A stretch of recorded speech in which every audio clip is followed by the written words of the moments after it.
Le métier de maçon en pierre sèche consiste à restaurer et à construire des murs en pierre sèche, c'est-à-dire construire des murs avec des pierres sans aide d'aucun liant.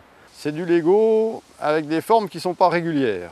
C'est de caler l'une sur l'autre des pierres qui doivent s'emboîter relativement bien.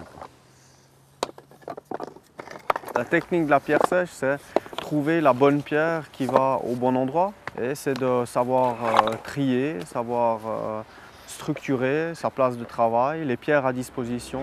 On évite de les tailler.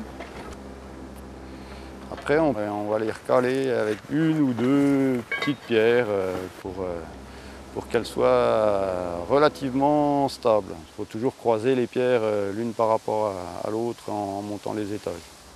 Les pierres en fait réutilisées, c'est soit des pierres de carrière, soit des pierres de récupération du site même où on travaille. Si c'est un mur neuf, ce sera plutôt des pierres de carrière.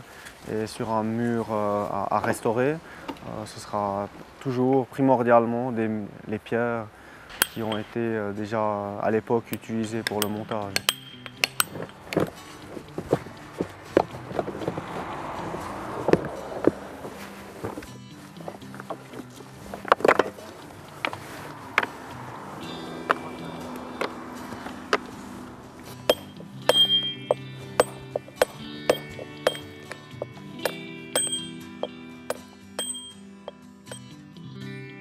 Les constructions que l'on réalise sont des restaurations ou des constructions neuves de murs de soutènement, donc de terrasses de vigne par exemple, ou des murs à double parement de séparation des pâturages, de séparation de clôture, on appelle ça.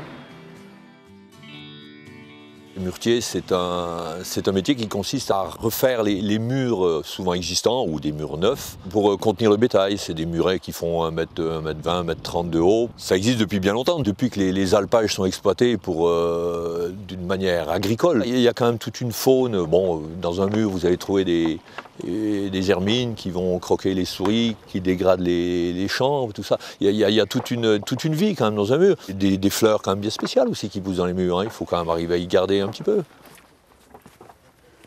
Ça fait partie d'un savoir-faire qui est un patrimoine. Ça fait partie d'une technique qui a beaucoup d'avantages.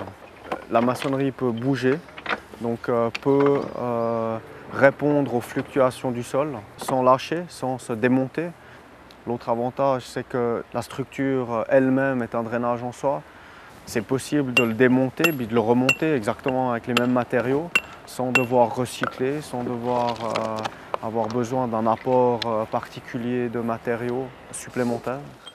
Le côté écologique quand même, hein, il n'y a pas d'histoire, hein. La pierre, elle va durer plus longtemps que le béton, hein. Quand même, la pierre, c'est un matériau qui est inusable. C'est un matériau noble au même titre que le bois. Et beaucoup d'architectes commencent à voir que le mélange de ces deux matières premières peut très bien faire un mélange très harmonieux, très beau.